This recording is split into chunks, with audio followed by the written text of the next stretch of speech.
Good evening friends, my name is Chandravardhan and I welcome you all to PCS Educare. नमस्कार, जय हिंद, वंदे मातरम। दोस्तों, आज से पीसीएस एडुकेयर पर नया सीरीज शुरू कर रहा हूं जो कि होगा आपका करंट अफेयर्स का सीरीज। जी हाँ, ये डेली करंट अफेयर्स का सीरीज होगा जो हर रात 8 बजे आपके सामने मौजूद रहूंगा मैं इसके साथ, ठीक है। और डेली क्विज जो होगा वो सुबह 8 बजे सेम जो भी करंट अफेयर्स में बताऊंगा उसी पर आधारित क्विज जो होगा 10 क्वेश्चन 15 क्वेश्चन जितने भी क्वेश्चन होंगे उन पर आधारित क्विज जो होगा वो आपका सुबह 8 बजे लेकर आएंगे प्रीवियस रिसर्च, ठीक है।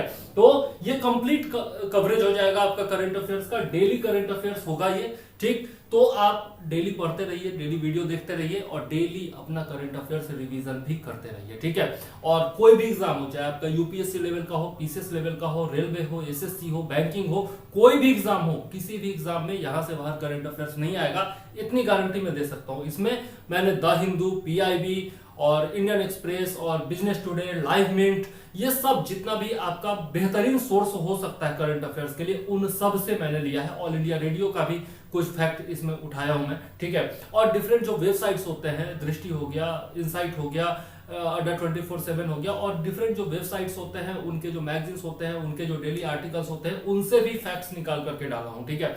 तो ये कंप्लीट एक कवरेज होगा, पूरा आपका समरी करंट अफेयर्स का डेली आपके सामने उपलब्ध होगा। और ये होगा किसमें? बाइलिंगुअल होगा, जी हाँ, हिंदी और अंग्रेजी दोनों में होगा। यदि मैं आपको दिखाऊं यहाँ पर थोड़ा सा चल के आगे, तो हम लोग देखेंगे इसमें कि आपका ये जो जितना भी करंट अफेयर्स होगा वो सारा आपका जो होगा बाइलिंगुअल होगा। देखिए, हर एक करंट अफेयर्स को मैंने बाइलिंगुअल रखा है, आपका हिंदी इंग्लिश दोनों में है, ठीक है। तो हिंदी इंग्लिश दोनों में होने से क्या होगा कि आपका कोई भी जो मीडियम है तो उससे कोई फर्क नहीं पड़ता, मीडियम चाहे जो भी हो, आप आसानी से हमारा वीडियो देख करके तैयारी कर सकते हैं, ठीक है। और इसका पीडीएफ भी आपको अवेलेबल होगा। पीडीएफ के लिए कहां कांटेक्ट करना है? पीडीएफ के लिए आप इन नंबर पर कांटेक्ट कर सकते हैं 9525360283 पर, ठीक है।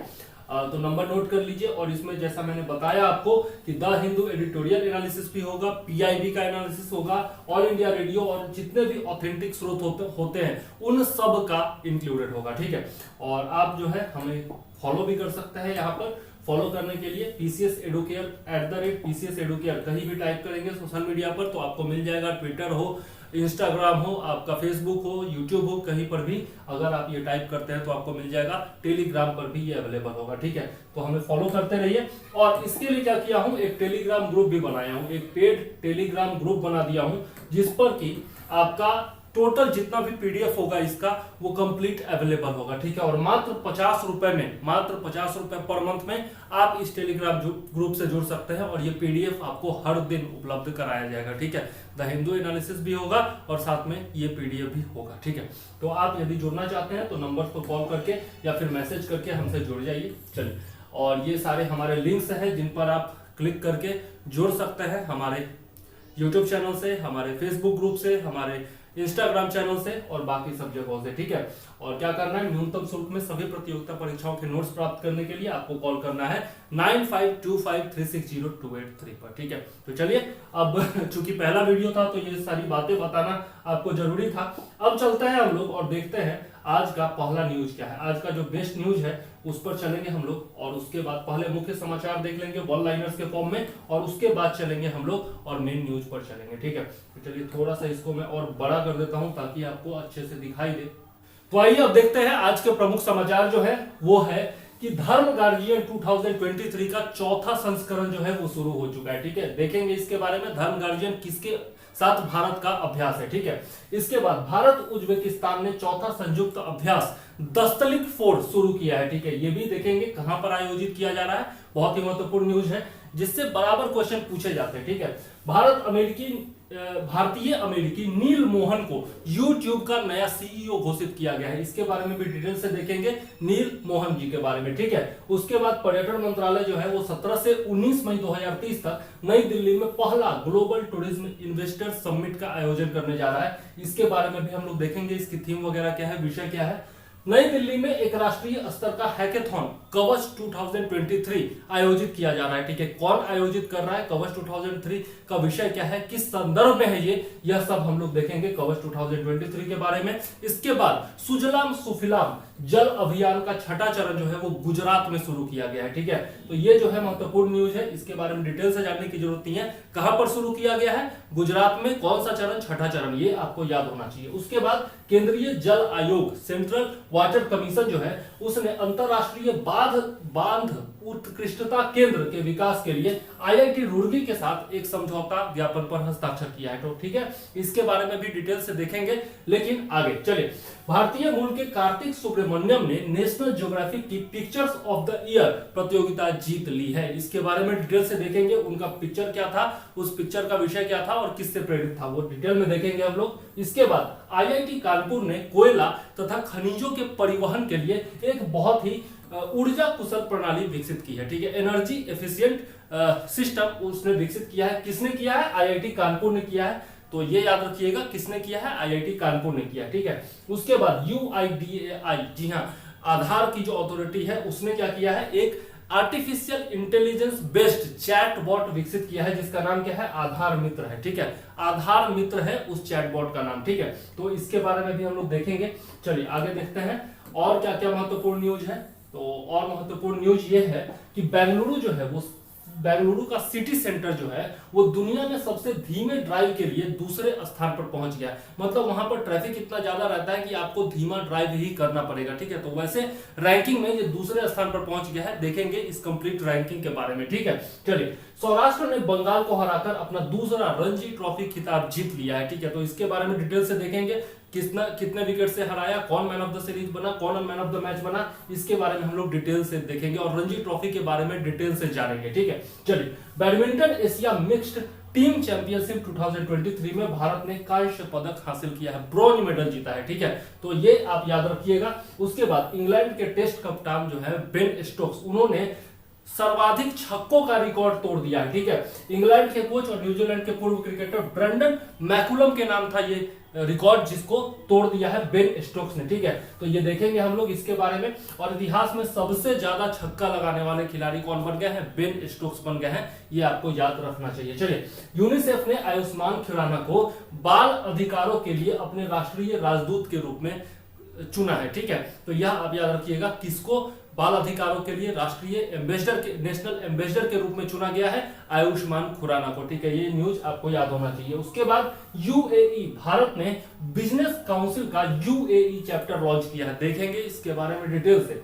आगे, APJ Abdul Kalam satellite launch vehicle mission 2023 launch किया गया है, इसके बारे में हम लोग नेक्स्ट वीडियो में डिटेल से देखेंगे। फिलहाल आप याद रखिए, वित्त मंत्रियों की पहली G20 बैठक बेंगलुरु में आयोजित की जाएगी, यह महत्वपूर्ण न्यूज है, आपको याद होना चाहिए।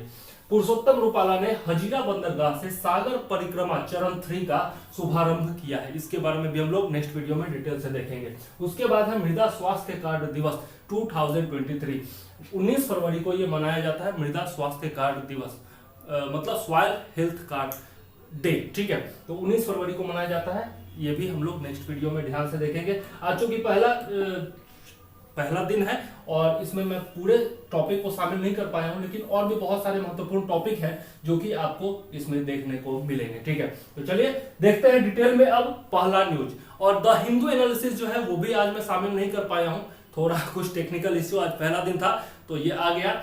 आज छोटा वीडियो होगा, कल से द हिंदू का भी इंक्लूड करूंगा और जितने भी टॉपिक्स बताए जाएंगे उन सबको इंक्लूड करूंगा। आज वाला भी जो टॉपिक मैं नहीं इंक्लूड कर पाया हूं वो भी कल इंक्लूडेड होगा। ठीक है, वैसे भी कल संडे था तो बहुत सारे वेबसाइट्स पर न्यूज नहीं आया था। ठीक है, चलिए, एक्सरसाइज धर्म गार्जियन का चौथा संस्करण यह आयोजित किया गया और ये जो न्यूज लिया गया है ये PIB से लिया गया है। ठीक है, धर्म गार्जियन जो है वो भारत और जापान के बीच संयुक्त अभ्यास है, यह आपको याद रखना चाहिए। ठीक है, और 17 फरवरी से 2 मार्च 2023 तक जापान के सिंगा प्रांत में कैंप इमाजू में यह आयोजित किया जा रहा है। ठीक है, इंग्लिश वाले जो है वो खुद से पढ़ लेंगे अपना। ठीक है, इंग्लिश में मैंने लिख दिया है, PDF में भी आपको इंग्लिश मिलेगा, लेकिन मैं बोलूंगा केवल हिंदी में। ठीक है, थोड़ा इंग्लिश कोशिश करूंगा जरूर, ठीक है।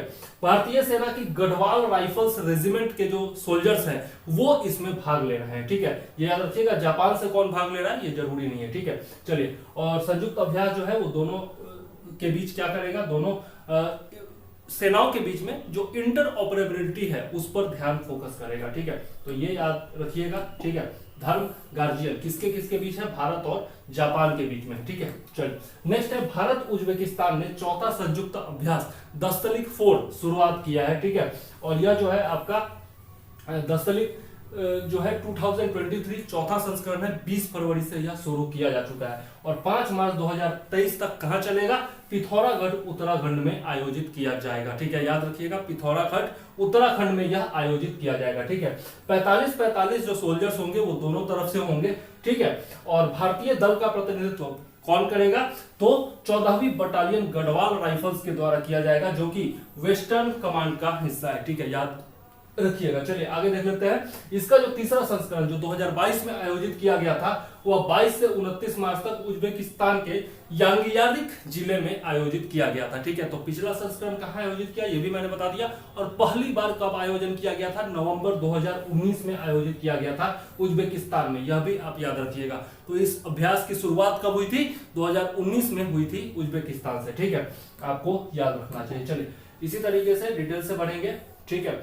और हर एक पॉइंट जो भी उस पॉइंट टॉपिक से रिलेटेड आपको पॉइंट जानना जरूरी है वो सारे पॉइंट्स इनमें इंक्लूड किए जाएंगे, ठीक है।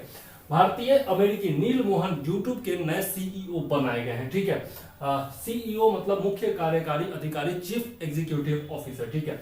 अभी जो है वो सुसान वेजिकी का स्थान लेंगे, जो कि पहले सीईओ थे, वो कौन थे, सुसान वोजिकी, ठीक है। उन्हीं का ये स्थान लेंगे, ठीक है। 25 वर्ष से लगातार सुसान वोजिकी जो थी वो यूट्यूब की सीईओ थी, लेकिन अब जो है आपके नील मोहन को बना दिया गया है, भारतीय मूल के हैं इसलिए इंपॉर्टेंट है। 2008 में गूगल में शामिल हुए और 2015 में यूट्यूब में मुख्य उत्पाद अधिकारी के रूप में उन्होंने ज्वाइन किया था, चीफ प्रोडक्ट ऑफिसर के रूप में, ठीक है। और अब जाके सीईओ बनने वाले हैं, ठीक है। गूगल से पहले वो एक्सेंचर में थे, ठीक है, वरिष्ठ विश्लेषक के तौर पर, सीनियर एनालिस्ट के तौर पर थे, ठीक है। और उन्होंने क्या किया है, स्टैनफोर्ड यूनिवर्सिटी के ग्रेजुएट स्कूल ऑफ बिजनेस से एमबीए की पढ़ाई की है, ठीक है। तो ये सब आपको याद रखना है। यूट्यूब के नए सीईओ कौन है, नील मोहन, जो कि भारतीय मूल के हैं, ये इंपॉर्टेंट है, ठीक है। अब चलते हैं, बहुत ही इंपॉर्टेंट खबर है ये, कवच 2023, ठीक है। और भारत की जो साइबर तैयारी है, जो भी साइबर प्रिपेयर्डनेस है, ठीक है, उसके संदर्भ में यह आयोजित किया गया है कवच 2023, बहुत ही ज्यादा इंपॉर्टेंट है, याद रखिएगा। साइबर सुरक्षा से जुड़ा हुआ जितना भी आपका इनोवेटिव आइडियाज है उन सबको इसमें शामिल किया जाएगा, ठीक है। और यह जो है हैकेथॉन इसको कहा जा रहा है, जिसको शिक्षा मंत्रालय के नवाचार प्रकोष्ठ AICTE के द्वारा जो है पुलिस अनुसंधान एवं विकास ब्यूरो और भारतीय साइबर अपराध समन्वय केंद्र के सहयोग से संयुक्त रूप से आयोजित किया जा रहा है, ठीक है। तो किस किस के द्वारा आयोजित किया जा रहा है, jointly organised by innovation cell of ministry of education, AICTE bureau of police research and development, ठीक है, इन सब के द्वारा किया जा रहा है, और साथ में Indian cyber crime coordination centre के द्वारा, ठीक है। तो ये 4 संस्थान एक साथ मिलकर के इसका आयोजन कर रहे हैं कवच 2023 का, याद रखिएगा। चलिए नेक्स्ट देख लेते हैं, पहला ग्लोबल टूरिज्म इन्वेस्टर समिट, ठीक है। और ये जो है ऑल इंडिया रेडियो से न्यूज लिया गया है, केंद्रीय पर्यटन मंत्रालय के द्वारा प्रगति मैदान नई दिल्ली में यह आयोजित किया जा रहा है, आयोजित किया जाएगा 10 से 12 अप्रैल 2023 को, ठीक है। तो याद रखिएगा, चूंकि पहला सम्मेलन है इसलिए इंपॉर्टेंट है, ठीक है। उद्देश्य क्या है, तो भारत में पर्यटन व्यवसाय के अवसरों को समझने और तलाशने के लिए वैश्विक कारोबारों, विचारकों और नीति निर्माताओं को एक साथ लाना। The aim of this conference is to bring together global businesses, think tanks and policy makers to understand and explore tourism business opportunities in India, ठीक है। तो याद रखिएगा।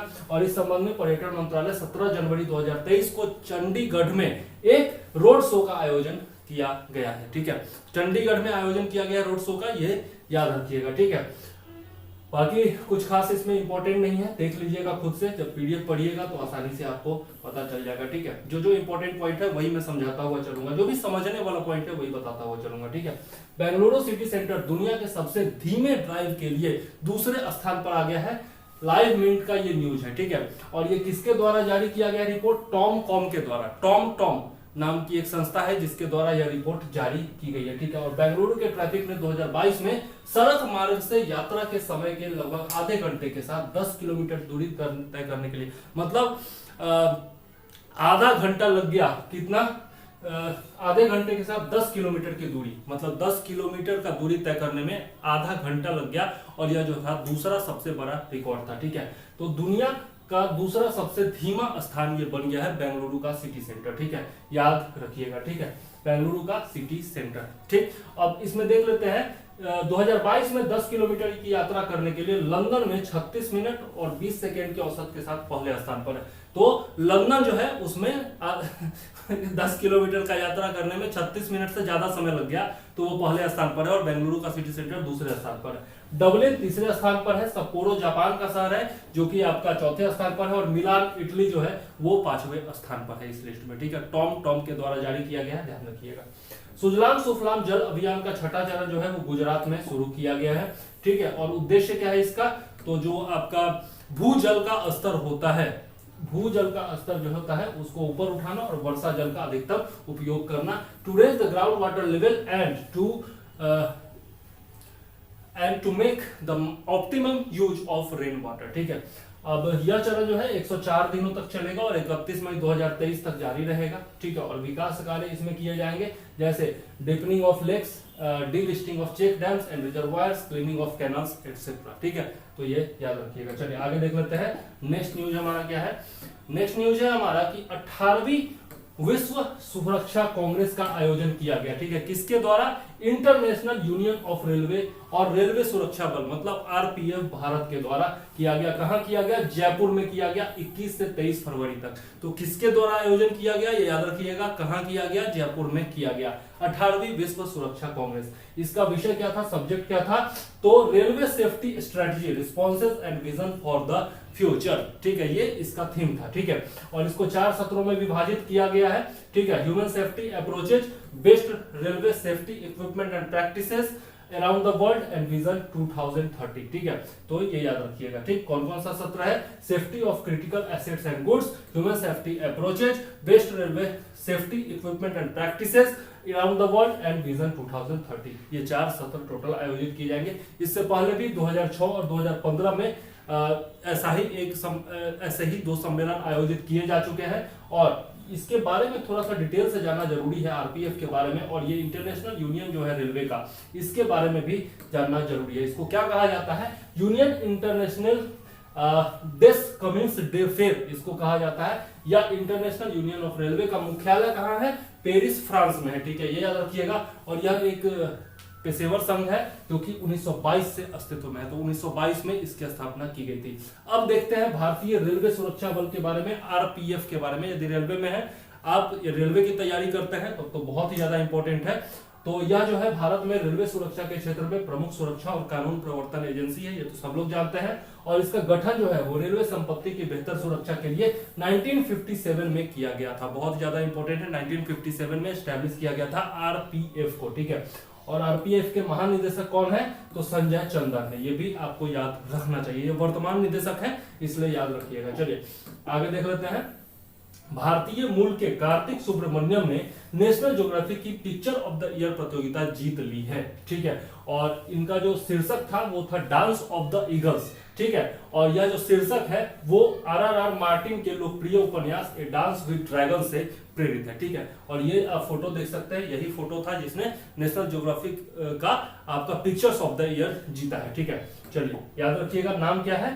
कार्तिक सुब्रमण्यम। चलिए यहां पर देखते हैं यूएई और भारत के बिजनेस काउंसिल का यूएई चैप्टर लॉन्च किया गया है, ठीक है। कब लॉन्च किया गया? 18 फरवरी को। 1 साल पूरा हो गया है किस चीज का? India UAE comprehensive free trade agreement का 1 साल पूरा हो गया है। मतलब कि एफटीए जो साइन हुआ था इंडिया और यूएई के बीच में, उसका 1 साल पूरा हो गया। और उसी के संदर्भ में आपका यूएई चैप्टर लॉन्च किया गया है, ठीक है, याद रखिएगा, ठीक है। अब इसका लक्ष्य क्या है? तो द्विपक्षीय व्यापार को $100 बिलियन तक बढ़ाना और संयुक्त अरब अमीरात से भारत में $75 बिलियन के निवेश को आकर्षित करना है, to attract the to attract an investment of $75 billion from UAE to India. ठीक है, ये इसका लक्ष्य है और यह federation of UAE chambers of commerce and industries की देखरेख में काम करेगा।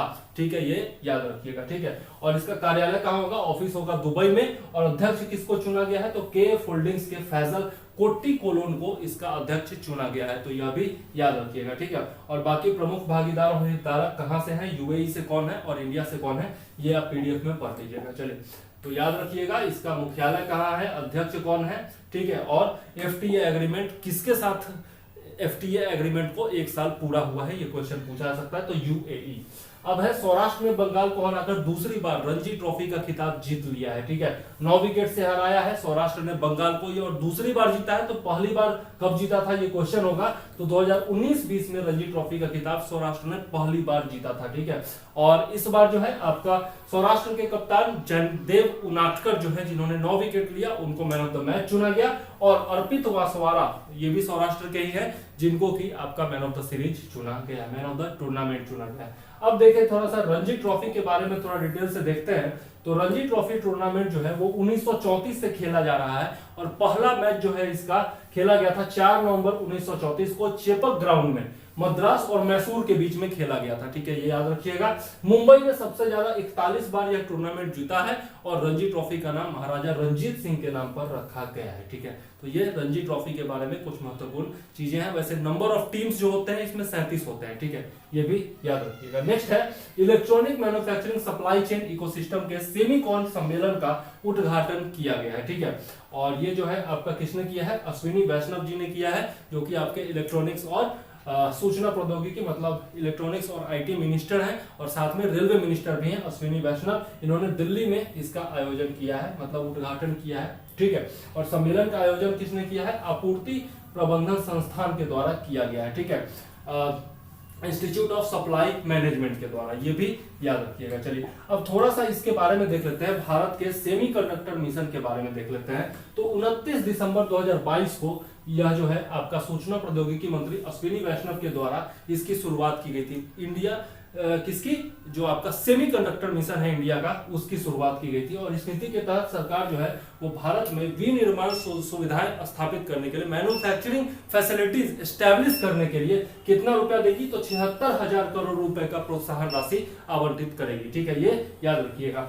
और इसमें जो है कंपनियों को भारत में चिप निर्माण संयंत्र स्थापित करने के लिए प्रोत्साहित किया जाएगा। ठीक है, तो ये जो है बहुत ही महत्वपूर्ण है सेमीकंडक्टर पॉलिसी। सेमीकंडक्टर जो है आजकल जितना भी आप डिवाइस यूज करते हैं, इलेक्ट्रॉनिक डिवाइस, सब में सेमीकंडक्टर्स का यूज होता है। सेमीकंडक्टर क्या होता है आप लोग जानते होंगे, जितना भी चिप बनता है सब में सेमीकंडक्टर का ही यूज होता है। ठीक है, सिलिकॉन, जर्मेनियम एक्सेट्रा इसमें यूज होता है। चलिए, 20 फरवरी विश्व सामाजिक न्याय दिवस, world day of social justice. यह जो है आपका 26 नवंबर 2007 को संयुक्त राष्ट्र महासभा ने 20 फरवरी को प्रतिवर्ष सामाजिक न्याय दिवस मनाने की मंजूरी दी थी। ठीक है, ये याद रखिएगा। और पहली बार 2009 में इसे मनाया गया था, विश्व सामाजिक न्याय दिवस को। ठीक है, और अंतरराष्ट्रीय श्रम संगठन इंटरनेशनल लेबर ऑर्गेनाइजेशन जो है उसने 10 जून 2008 को एक निष्पक्ष वैश्वीकरण के लिए सामाजिक न्याय पर ILO घोषणा को अपनाया था।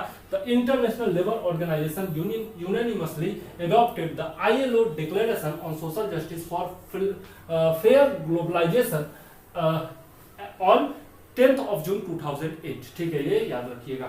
नेक्स्ट है 2023 वर्ल्ड सोशल जस्टिस डे का थीम क्या है? यह भी बहुत ही ज्यादा इंपॉर्टेंट है। तो overcoming barriers and unleashing opportunities for social justice. ठीक है, ये याद रखिएगा। थीम जो है इसका इंपॉर्टेंट है और कब मनाया जाता है ये भी इंपॉर्टेंट है। चलिए, अब देख लेते हैं, ये बहुत ही ज्यादा महत्वपूर्ण है आपके लिए। अरुणाचल प्रदेश और मिजोरम का स्थापना दिवस जो है ये आपका 20 फरवरी को मनाया जाता है। तो सोचा मैंने कि अरुणाचल प्रदेश के बारे में और मिजोरम के बारे में थोड़ी जानकारी आपको होनी चाहिए आज के दिन, तो बताता हूं मैं। 1986 में भारतीय संविधान में 55वां संशोधन किया गया था, 55th अमेंडमेंट किया गया, जिसके माध्यम से अरुणाचल प्रदेश 20 फरवरी 1987 को भारतीय संघ का 24वां राज्य बना था। ठीक है, तो याद रखिएगा 55th अमेंडमेंट के द्वारा अरुणाचल प्रदेश 24वां राज्य भारत का बना था। ठीक है, ब्रिटिश औपनिवेशिक शासन के दौरान 1972 तक राज्य को क्या कहा जाता था? नॉर्थ ईस्ट फ्रंटियर प्रोविंस कहा जाता था। ठीक है, नेफा के रूप में जाना जाता था, NEFA। ठीक, अब इसके बाद देखें तो 20 जनवरी 1972 को यह केंद्र शासित प्रदेश बना और इसका नाम अरुणाचल प्रदेश रखा गया था। कब? 1972 में इसका नाम अरुणाचल प्रदेश रखा गया और ये पहले क्या बना? यूनियन टेरिटरी बना। ठीक है, और उसके बाद जो है अरुणाचल प्रदेश राज्य अधिनियम 1986 के द्वारा इसको पूर्ण राज्य का दर्जा दिया गया और इसका गठन जो है 1987 में असम से अलग करके किया गया था। तो किससे अलग किया गया था? असम से अलग करके इसका गठन किया गया था, याद रखिएगा। अब देखते हैं महत्वपूर्ण त्योहार कौन कौन से हैं कहां के? अरुणाचल प्रदेश के। तो तवांग महोत्सव है, सोलंग है, लोसार है, तोरग्या है, ड्री है, मुरुंग है और चलो लोकू है। ठीक है, ये सब जो है आपके अरुणाचल प्रदेश के प्रमुख त्योहार है। राजकीय पशु क्या है? तो मिथुन है, जिसे गेल के नाम से भी जाना जाता है, क्रिस गेल नहीं, गेल। ठीक है, और राज्य पक्षी कौन है? हॉर्नबिल है, बहुत ज्यादा इंपॉर्टेंट, याद रखिएगा। अब देख लेते हैं इसके जो कुछ कंजर्व्ड एरियाज हैं उनके बारे में, संरक्षित क्षेत्रों के बारे में। तो इसमें है टाल वन्यजीव अभयारण्य जो कि संरक्षित क्षेत्र है। इसके बाद दिहांग दिबांग बायोस्फीयर रिजर्व, नाम दफा टाइगर रिजर्व, ये तो कई बार पूछा जा चुका है। सेसा आर्किड अभयारण्य और पक्के वन्यजीव अभयारण्य, ये भी कई बार पूछा जा चुका है। ठीक है, तो ये सब जो है अरुणाचल प्रदेश के संरक्षित क्षेत्र या फिर अभयारण्य है। ठीक है, तो याद रखिएगा। अब चलते हैं मिजोरम के बारे में देख लेते हैं, जहां 55th अमेंडमेंट के द्वारा अरुणाचल प्रदेश को केंद्र मतलब राज्य बनाया गया था। उसी तरीके से यहाँ पर 53वें संशोधन के द्वारा 1986 में किए गए 53वें संशोधन के बाद 20 फरवरी 1987 को मिजोरम को राज्य का दर्जा दिया गया था। और स्वतंत्रता के समय मिजो पर्वतीय क्षेत्र असम के भीतर लुसाई हिल्स जिला बनाया गया था। ठीक है, ये याद रखिएगा। इसके बाद 1954 में इसका नाम बदलकर असम का मिजो हिल्स जिला कर दिया गया था। ठीक है, मिजो नेशनल फ्रंट के नरमपंथियों के साथ एक महत्वपूर्ण समझौते के हस्ताक्षर के बाद 1972 में मिजोरम को केंद्र शासित प्रदेश का दर्जा दिया गया। तो यूनियन टेरिटरी कब बना? 1972 में बना। 1972 में ही अरुणाचल प्रदेश भी बना था और 20 फरवरी 1987 को यह भारत का 23वां पूर्ण राज्य बना था। तो 23वां पूर्ण राज्य मिजोरम और 24वां कौन? अरुणाचल प्रदेश। ठीक है, याद रखिएगा 1987 में मिजोरम पूर्ण राज्य बना था। ठीक है, अब इसके बारे में भी थोड़ा सा डिटेल में देख लेते हैं, इसके जो महत्वपूर्ण त्योहार है उनके बारे में। तो चापचरकुट क्रिसमस का त्योहार, एंथुरिया महोत्सव और ल्युवा खुतला महोत्सव, ये जो है प्रमुख महोत्सव या त्योहार है जो कि मिजोरम में मनाए जाते हैं। और संरक्षित क्षेत्रों की बात करें तो मोरलेन राष्ट्रीय उद्यान, फॉगपुई राष्ट्रीय उद्यान, डंपा टाइगर रिजर्व, ये कई बार पूछा जा चुका है, डंपा, और ननेंगपुई वन्यजीव अभयारण्य और तभी वन्यजीव अभयारण्य, ये जो है आपके मणिपुर के मिजोरम के आपके प्रमुख संरक्षित क्षेत्र है। ठीक है, यहाँ पर आप देख सकते हैं, इसका मैप भी देख सकते हैं। ठीक है, पीडीएफ में मैंने मैप भी दे दिया है और उसका भी मैप, अरुणाचल प्रदेश का भी मैप यहाँ पर दिया हुआ है। ठीक है, चीन के तिब्बत से इसकी सीमा लगती है। ठीक है, इधर भूटान से लगती है, इधर म्यांमार से लगती है, ये आप देख सकते हैं अरुणाचल प्रदेश का। इस बार पूछा भी गया था ना कि किस किस राज्य के साथ म्यांमार की सीमा लगती है, बीपीएससी में भी पूछा गया था। तो ये आज का हमारा करेंट अफेयर्स है, आप देख सकते हैं हिंदी इंग्लिश दोनों में मैंने आपको बताया है। ठीक है, थोड़ा और इंप्रूवमेंट की जरूरत जहां पर होगी वो कर दिया जाएगा, उसके लिए दिक्कत नहीं है। आप लोग बताइए कि आपको और क्या चाहिए इसमें, तो धीरे धीरे करके इसको इंप्रूव भी करेंगे। ठीक है, और क्या करना है, इसका पीडीएफ लेना है तो आपको क्या करना है, 9525360283 पर कॉल करना है या व्हाट्सएप करना है और आपको टेलीग्राम ग्रुप से जुड़ जाना है मात्र 50 रुपया दे करके, और फिर टेलीग्राम ग्रुप पर इसका पीडीएफ आपको हर दिन उपलब्ध होता रहेगा। ठीक है, जैसे मैंने बताया कि वीडियो टाइमिंग क्या है, वीडियो टाइमिंग भी याद रखिएगा आप लोग। रोज रात में 8 बजे मैं उपस्थित हो जाऊंगा आपको ये वीडियो लेकर के, करंट अफेयर्स का वीडियो लेकर के, डेली करंट अफेयर्स, और क्विज जो होगा वो सुबह 8 बजे आपको उपलब्ध होगा, या तो कल से या फिर परसों से क्विज भी अवेलेबल होगा। जो भी मैंने करंट अफेयर्स बताया है उसी पर आधारित क्विज जो होगा वो देव प्रियदर्शी सर लेकर के आएंगे और क्विज आप अटेम्प्ट कीजिए और उसके आंसर्स भी डिटेल में दिए जाएंगे आपको। ठीक है, तो तैयारी आपकी संपूर्ण होनी चाहिए, चाहे वो पीटी हो। मेंस के लिहाज से भी द हिंदू एडिटोरियल देना कल से शुरू करूंगा, तो मेंस के लिहाज से भी आपकी संपूर्ण तैयारी हो जाएगी। टोटल इतने सारे वेबसाइट्स, एप्लीकेशंस और यूट्यूब चैनल्स देखने की जरूरत नहीं है, सिर्फ एक ही जगह पर आपको सबका निचोड़ अवेलेबल करा रहा हूँ। ठीक है, तो चलिए इसी के साथ मैं चंद्रवर्धन लेता हूँ आपसे इजाजत। कमेंट जरूर करिएगा, लाइक जरूर करिएगा वीडियो को और अपने दोस्तों के साथ शेयर भी कर दीजिएगा। ठीक है, चलिए, जय हिंद, वंदे मातरम।